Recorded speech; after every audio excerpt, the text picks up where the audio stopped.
This government will make a new free-of-charge digital ID mandatory for the right to work by the end of this Parliament.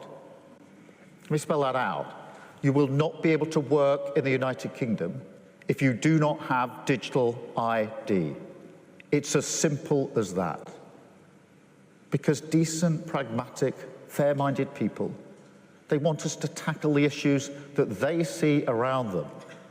And of course, the truth is, we won't solve our problems if we don't also take on the root causes, looking upstream to tackle poverty, conflict, climate change, issues that aren't just intolerable for those of us who care about inequality and injustice wherever it's found in the world, but which have clear consequences for our own citizens. Take Russia's aggression in Ukraine. We all have a responsibility for the future of our continent, to stand tall where oppression and violence rears its head. But it is also about energy security, because Putin and other tyrants have used their control over energy supplies as a threat. They've pushed up energy bills, threatened to keep doing so unless they get their way. And that's why we're investing in our own energy, sovereign control over our own future, whether that's nuclear, wind, solar power. Now, this will create good jobs, but it will also take the boot of tyrants like Putin off our throat. So our mission to become a clean energy superpower is about future-proofing energy supply, bringing energy bills down and protecting the planet that we all live on, doing right by our values and by our countries and our citizens. Because in this era, we must be the nation builders. We must be the patriots in our countries. We must show working people that we, and only we, can deliver the pride and belonging they seek. Their communities strong, cohesive, changed for the better, taking control of our future, tackling the big challenges, whether that's climate change or illegal migration, not shying away from them. That is how we win. That is how we rebuild. That's how renewal defeats grievance. This all connects to Israeli intelligence. This connects to the globalist agenda and, quite frankly, into losing World War II. So Starmer's proposal has been criticized by rivals and civil liberties groups, and campaigners worry about people without smartphones. Keir Starmer has announced plans to consult on a mandatory digital ID to come into force by mid-2029 at the latest. Here we answer some of the most pressing questions. Why do people of the UK need digital ID? Here's what they're saying from the press.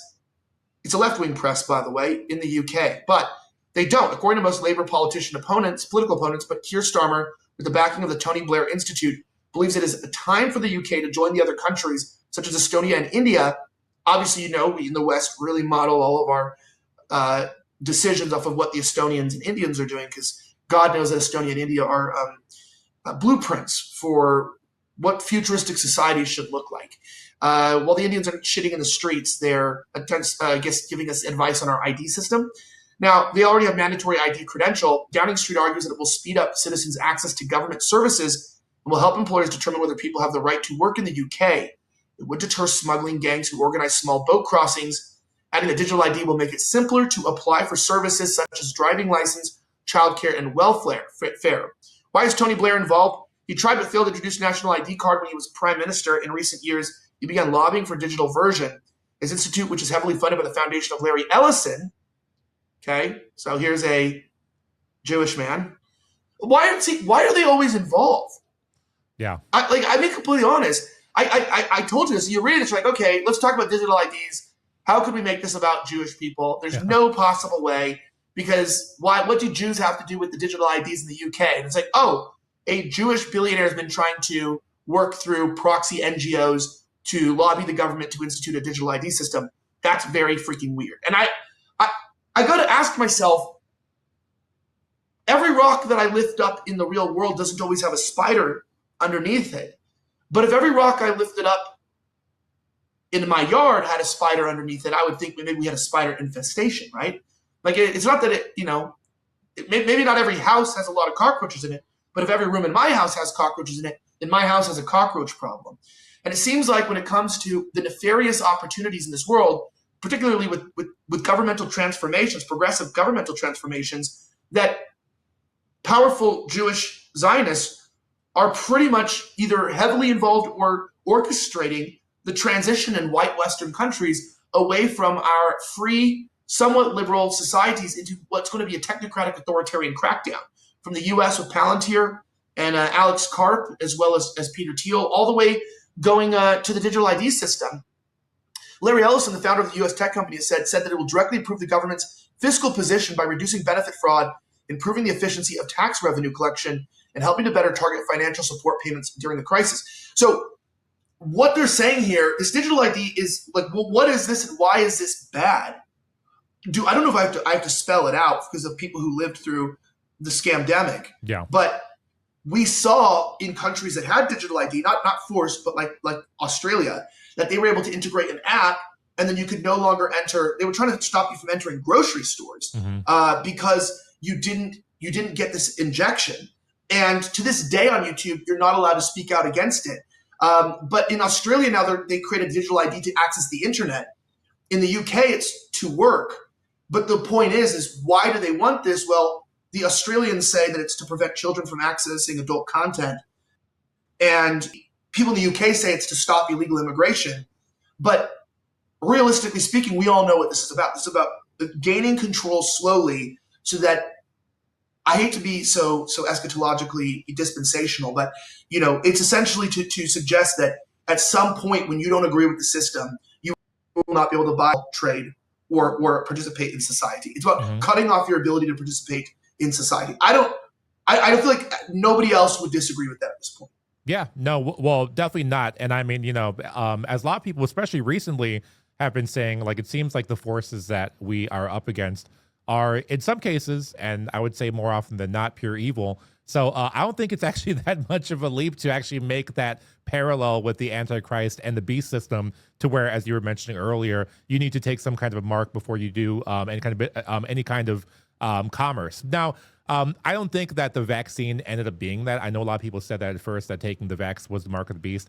I know this gets into, real eschatological, spirit spirating stuff, which is way over my head. Maybe we can have Jay Dyer and Tim Gordon talk about that sometime. But despite that, I think that, moving to a digital ID system is never good. And then now that we have Peter Thiel talking about, if you actually oppose AI, then that's actually what's going to hasten the arrival of the Antichrist. It's not that AI itself is hastening that, but it's actually regulating it, which is interesting that he even used that language, this like legalistic governmental language that like, oh no, if you actually regulate that, that's actually the real issue. It's not like, he didn't even say getting in the way. He didn't say anything that had to do with like, stopping it or slowing down. He specifically talked about regulation. So I think these people have some very nefarious things in mind that they want to do to the people in the future, which is why they're building bunkers in New Zealand and Australia and different places and parts of the world.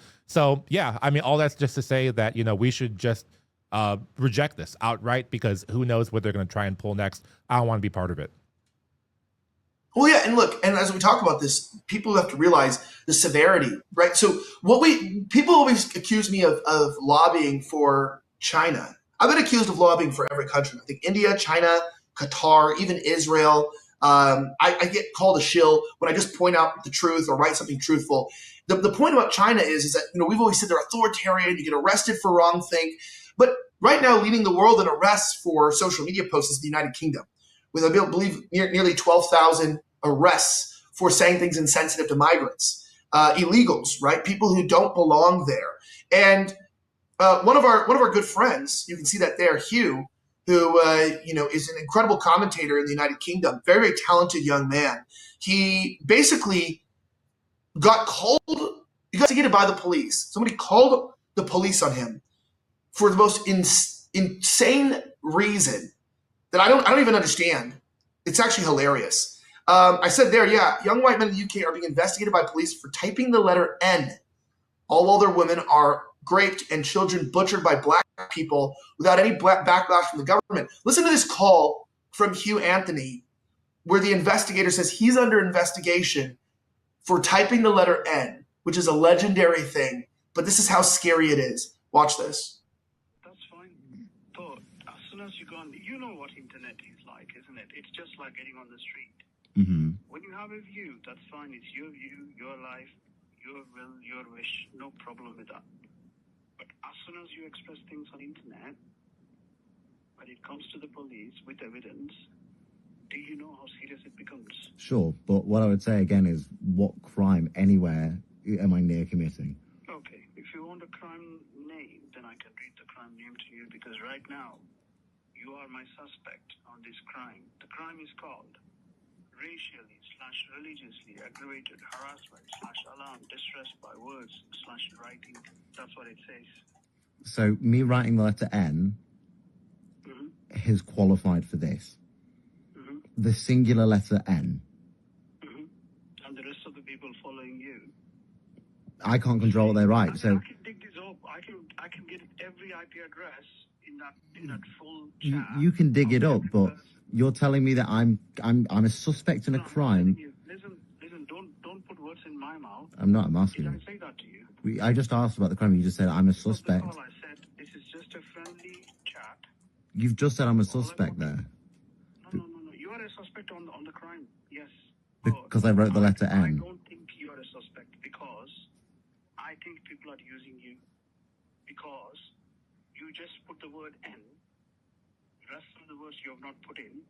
I can dig and get the IP addresses of the people who typed that. But before I do that, I want to alert you, request you in a friendly manner to please do not put yourself in a situation where tomorrow you will get arrested, magistrate's court, and all the rest. Do you know what I mean? Okay. So can I say for the record? Can I say for the record? So that tweet where I wrote N, what I actually meant to write was no, but I just misspelled and put an N. Oh dear. Yeah, so I meant to write no, and I've misspelt it, and I forgot to put the O. I knew that. There you go. When I seen it, I knew that. Yeah, it was a common spelling mistake.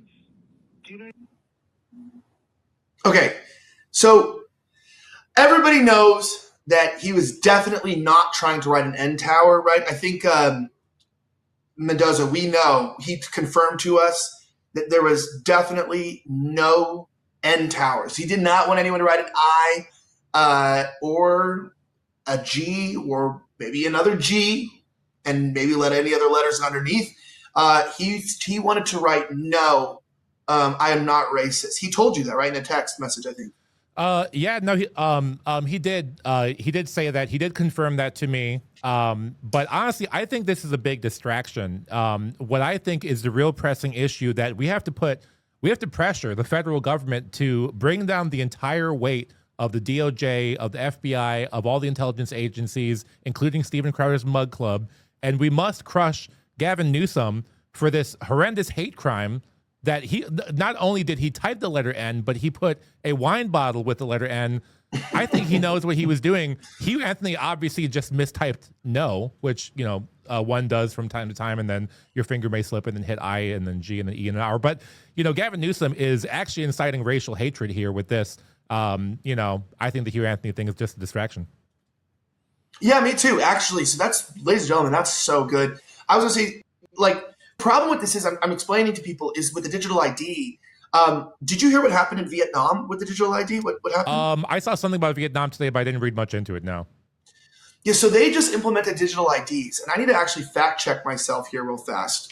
Digital ID Bank Vietnam, because I have some facts down here. I just want to confirm that it's hit it. Okay, yeah. So now this is according to consumergroup.com, which I've had a few reports talk about this. So let's just say that this is alleged, but the State Bank of Vietnam has deactivated over 86 million bank accounts. Vietnam State Bank of Vietnam has initiated a significant data cleansing effort, deactivating over 86 million bank accounts as a part of a national push for biometric verification. The initiative stems from Project 06, a government project launched in 2022 to develop a unified digital identification system with the goal of full implementation by 2025 and a vision of extending it to 2030.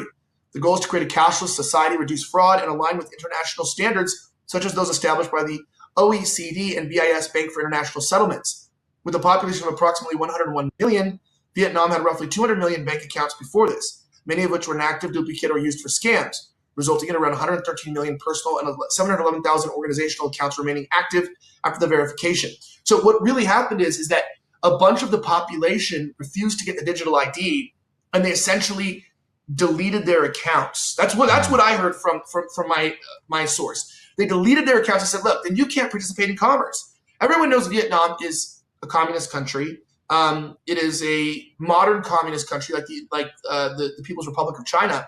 And it's got a one-party system, right? So it's one party, one rule. Maybe they wouldn't call themselves communists today, but they are far left. And the speed at which they can pass legislation is incredible. Like it's one of the most efficient governments from what I've seen in terms of passing shitty laws that hurt their own citizens. And you guys, it'll happen here too. You know what I'm saying? Like this is what we already have real ID. We have the digital database they're building, Palantir's building, the CIA has given them the contracts. It's like, and then of course, who's behind this? Well, it's Larry Ellison apparently, shelling through Tony Blair and then working with Keir Starmer. So Keir's not really the issue. Tony Blair is a Zionist. He works with a Jewish billionaire to create this. What the hell does this have to do with polite society? What does this have to do with Western society? How does this reflect Western or white values? It's just beyond alarming. It's beyond alarming that no more people are talking about this, that this is not something that's being internationally discussed. You know, my family is in Australia right now. I'm not going to say where. We were supposed to go live out there for a couple of months to go visit family. But of course, I'm still banned from entering the country. We're still unclear on the exact parameters on the official level. The state has still kept me in limbo. They have mistreated me immensely. And I have not committed any crimes. And I'm banned from, being with my own family. Despite being a resident, despite my children being dual citizens, it's quite alarming. And the effects of this stuff, I already am experiencing it. But me not being able to enter Australia isn't the end of the world. But the problems that this is going to bring is, very soon you won't be able to enter the UK until you get a temporary digital ID, right? So now you're going to be a foreigner, but they're going to get your biometric data. They're going to make you register, and they're going to track your location, and they're going to track you throughout the country so they can control information. This is about tracking. This is about orienting information in a centralized database so that if they don't like you, they can take you out. And there's not much else to say about that. But these Zionists, these globalists, whatever you want to call them, right? Globalists, Zionists, the same thing, right? So there's sort of this international global technocracy where Jews are the supremacists and sort of oversee this world. So it's about taking control. And then if you're a Christian, you would know that eventually the Antichrist, whether that's AI built through these individuals, right? But who built the main AI right now? It's Sam Altman, a Jewish guy. So this is where we're headed, towards a racially, religious, ethnocentric, supremacist movement of technocratic feudalism where we all serve them